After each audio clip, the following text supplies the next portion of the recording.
민주당이 또 밀어붙이고 있는 게 김민석 국무총리 후보자의 인준 표결. 예. 오늘 본회의에서 처리할 방침인데, 인준 결과는 달라질 수는 없을 것 같고요. 국민의힘에서는 좀 어떻게 대처를 하실 생각인지 궁금해요. 이것도 그냥 계속 여론전을 하시겠다, 이런 구상인가요? 예, 이것에 대해서 이번에도 사실 이 인준 관련해서는 과반수 이상 찬성하게 되면 통과되는 것 아니겠습니까? 네. 민주당 단독으로도 통과시킬 수 있는 것이고, 그래서 사실상 숫자로 밀어붙이면 국민의힘에서는 할 수 있는 방법이 없다. 그래서 국민들께 이 부분에 대해서 많이 알려드리고 이것이 잘못된 점에 대해서 지적하고 결국엔 국민과 함께 저항할 수밖에 없는 그런 상황인데, 문제는 지금 우리 당이 국민께 어떤 설득력을 갖지 못하는 그런 부분이 이제 문제가 되겠습니다. 그래서 이런 부분을 안철수 혁신위원장의 혁신위원회가 당을 좀 쇄신함으로써 국민께 좀 더 소구력을 가질 수 있는 그런 당의 모습을 갖추어 나가는 것도 아주 지금 시급한 상황이다라고 보고 있습니다. 사실 지금 말씀하십시오. 인사청문위원은 아니셨는데 예. 박준건 의원이 그래도 별도로 기자회견도 여시면서 김민석 예. 후보자와 관련해서는 여러 가지 좀 문제 제기를 하셨던 것 같아요. 예. 박준건 의원이 보시기에 김 후보자의 가장 큰 문제는 뭐라고 생각하세요? 저는 이제 가장 큰 문제점은 우선 이제 도덕성 문제점이 있죠. 근데 이게 단순히 도덕성 문제점이 아니라 범죄 혐의와 관련된 문제란 말이죠. 이게 범죄 혐의 소지가 있는 부분에 대해서 그것이 깔끔하게 해소가 되지 않는 상황에서 지금 총리를 임명하겠다라는 것이 이제 문제가 되는데, 이렇게 된다면은 우리 이 이재명 정부의 어떤 도덕성이 정말 이재명 정부가 들어와서 우리 국가가 행정부의 도덕성이 정말 바닥을 치고 있는 것이 아닌가.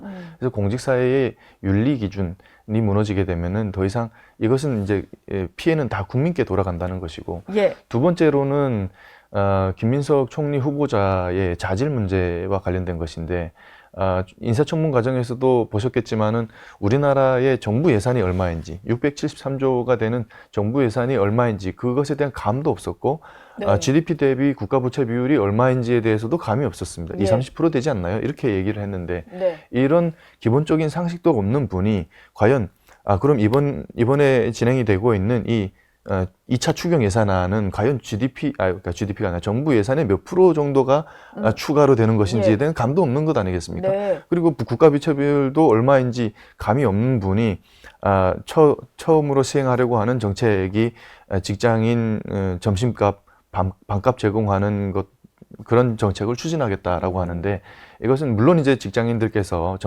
물가가 많이 올라서 점심을 사 먹는 것이 많이 어려울 수는 있습니다. 그러나 정말 능력 있는 총리 후보자, 그리고 민생을 책임진 행정부 일선 수장이라고 한다면 그 밥값을 지원해 주는 것이 아니라 우리 경제를 어떻게 하나 더 잘 살려서 더 잘 경제가 되게 해서 직장인들이 더 많은 월급을 받을 수 있게 하는 방안을 고민하는 것이 저는 적절한 그러니까 총리 후보자로서의 어떤 자세가 아닌가 이렇게 보고 있습니다. 그리고 또 이제 탈북민 단체들과 함께 기자회견 하셨던 거는 김 후보자가 이제 본인의 어떤 논문에서 탈북민들에 대해서 밤도자, 도북자 이런 표현을 쓴 거에 대해서 좀 얘기를 하셨는데, 이게 탈북민들이 들으시기에는 이건 어떤 표현인 건가요? 이게 탈북민들에게는 상당히 많은 탈북민들이 이 사안과 관련해서 분노하셨고, 그리고 그 많은 탈북민들에게 큰 상처를 준 사안이다라고 저는 보고 있습니다. 여기 특히나 반도자, 도북자라는 용어를 씀에 있어서 더 이제 심각한 것이 반도자라는 것인데, 이 반도자라는 것은 배반할 반에 도망할 도자입니다. 그래서 조국을 배신하고 도망친 사람들이라는 표현인데, 사실 그 어떤 사람들에게 대한 호칭은 그 호칭 그 자체로 규정하는 효과가 있습니다. 낙인 효과가 있어요. 낙인 효과가 있는 거예요.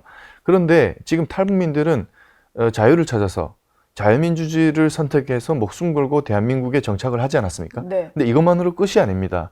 이분들은 아주 새로운 환경에서 적응하기 위해 갖고 정말 여러 가지 사회적인 편견과 어려움들을 극복해내기 위해서 하루하루 정말 악착같이 노력하고 있단 말이죠. 이런 분들에게 또 다른 낙인을 찍은 것입니다. 더 어렵게 만든 것이고요.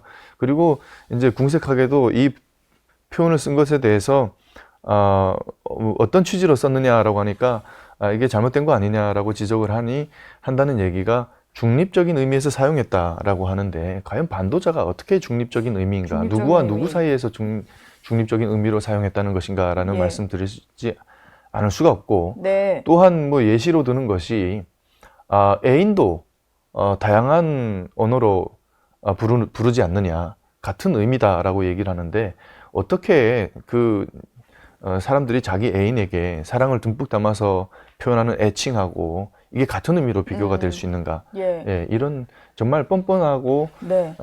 정말 그런 해명이 아닌가 예. 예, 그렇게 생각합니다. 이게 번역 용례였다라고 해명을 했는데 예. 논문 한글 원고 공개하라는 요청에 뭐 공개 아직 안 한 거죠? 공개 아직 안 했죠. 예. 이 공개에 응하지 않을 거라고 생각을 하고요.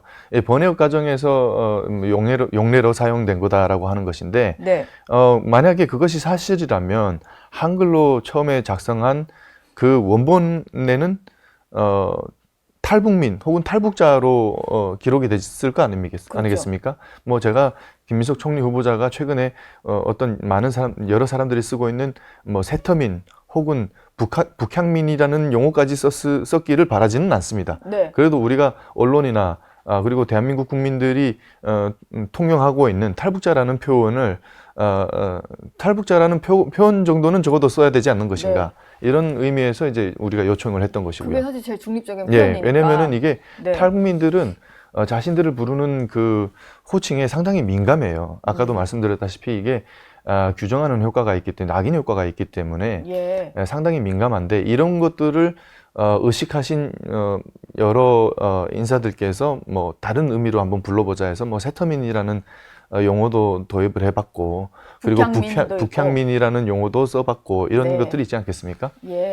예, 그것까지 바라지는 않습니다.